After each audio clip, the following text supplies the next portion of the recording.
mga ka-YouTube! Today, gagawa tayo ng katsudon.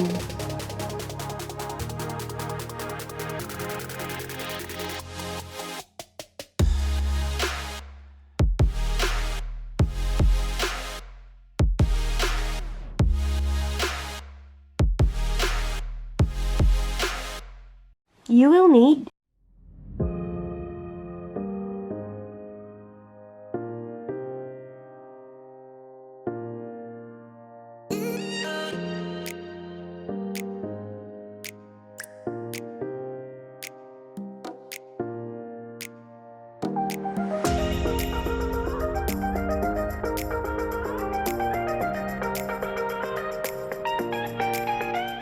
una nating gagawin.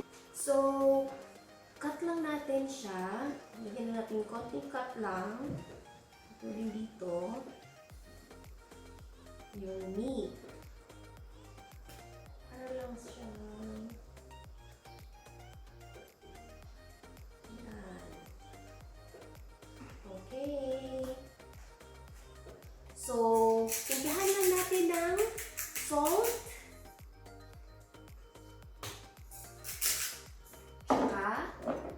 Pepper.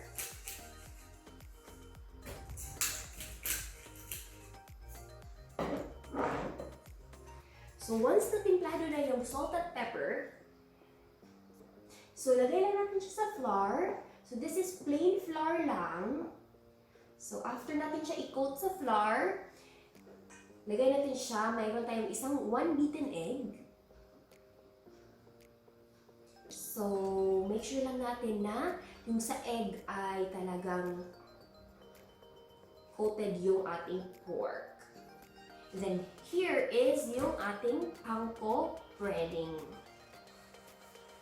Ito yung ginagamit na para gumawa ng katsudon. Yan.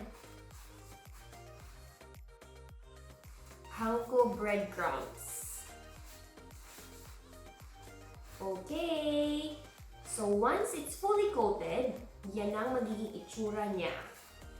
Ready na natin i-fry ang ating pork.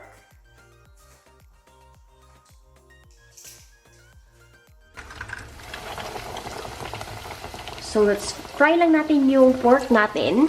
So, our aim is mag-golden brown siya. So, from time to time, flip natin para hindi masunog yung one side lang.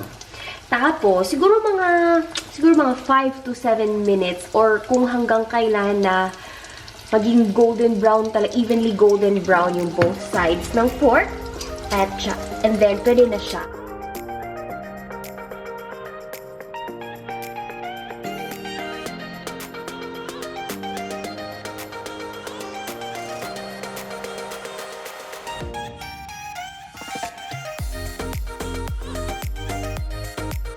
Normally, pag feeling ko matapos na siyang mag-fry,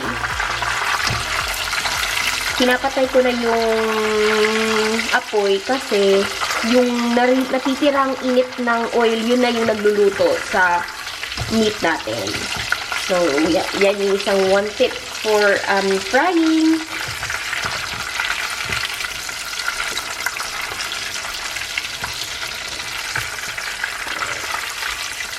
Yan.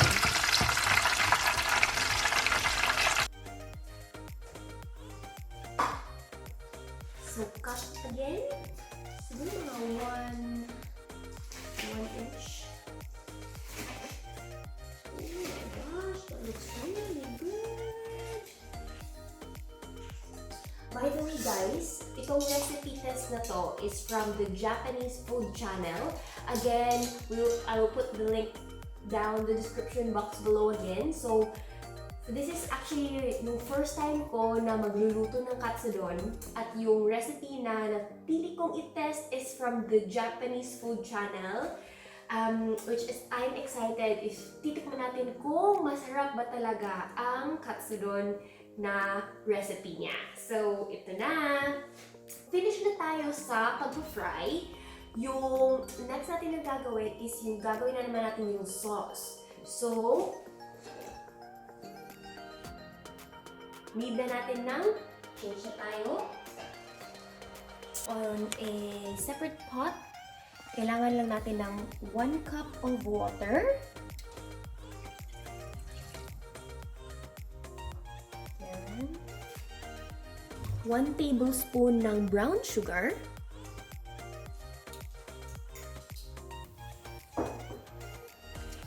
1 tablespoon ng soy sauce.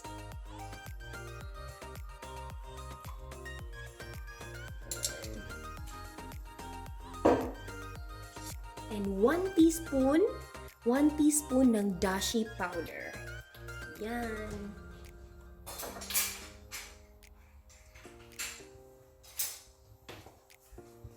Halo lang natin.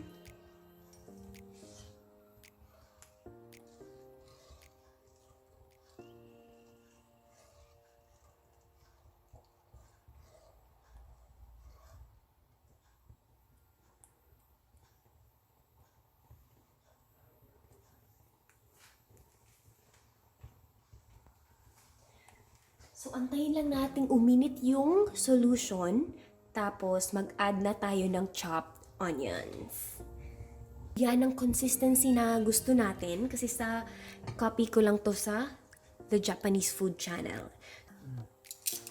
Add na natin yung chopped onions.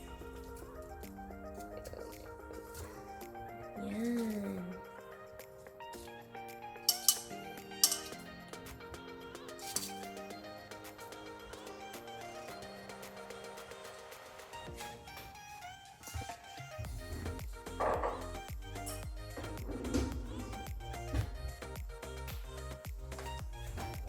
Yan, tama na yan. Pwede na natin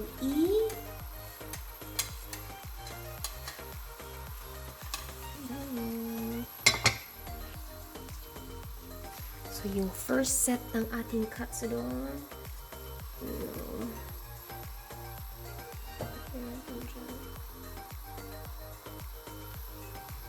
Then,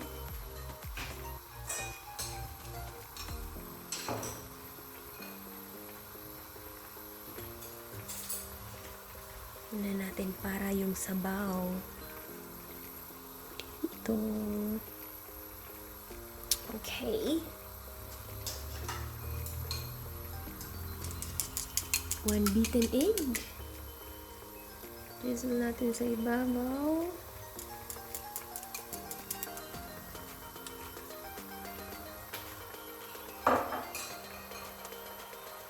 Garnish natin ng spring onions. Depende na kung gaano karaming spring onions yung gusto nyo. Mas marami, mas masarap. Cover natin para maluto yung egg. Hininaan ko ng konti yung apoy. Siguro mga 1 minute lang.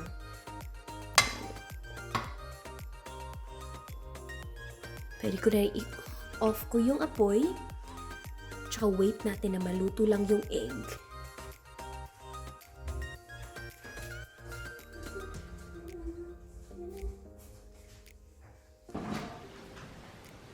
So, ready na.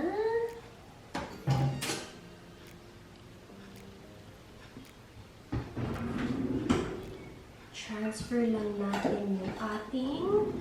So, meron akong prepared na rice na nilagay ko sa bowl. Lagay lang natin yung ating katsudon. So, yan.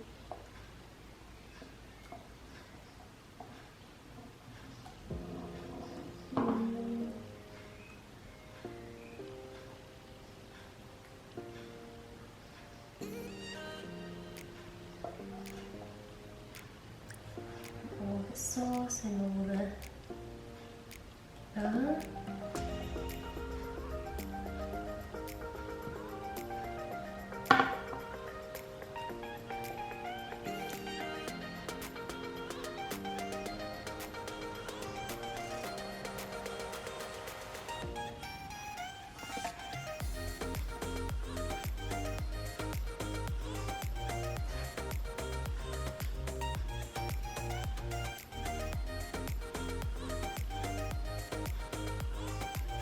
Tikman natin ang katsudon. Sige. Thank you, Japanese Food Channel, for sharing the recipe. Masarap siya, guys. Masarap. At saka, very easy to follow. At ngayon ay meron tayong, ulit lang, ngayon ko muna. Meron tayong special guest, yung very good flatmate ko, very good friend ko, napakalapit sa puso namin ni LJ, Rhoda! Oh, wow! Oh, wow! Bawa! Totoo naman! Take out? Hindi, of course, hindi, no? Oo siya, no? Totoo! Gano'ng katagal mo na ginawa? Yung mga 30 minutes. 20 minutes. Ito ba? Oo! Mabilis lang? Mabilis lang! Pwede na ito, Tek. Oh, pwede na yan. Sige, ito sa inyo to, ha? Gawan ko kayo. Wow! Pero walang rice. Kayo na sa rice. Una, yung amoy. Authentic. Tapos, yung texture. Totoo siya. Ay, sana marunong ako mag- Sana marunong siya ng chopsticks. O, diba? Tapos, tender. Oo. Masarap eh. Totoo. Maganda ka? Totoo. Crispy siya eh. Tapos Oo. biglang, Tapos lambot sa loob. Oy! Totoo? Walang ano, ha? Ang sarap. Oh! O, diba guys? So, Ang sarap. maniwala kayo kasi hindi lang ako ang nagsabi na masarap. Thank you, Japanese Food Channel, sa recipe nyo. I-try nyo to, guys. I'll see you soon sa next video. Bye!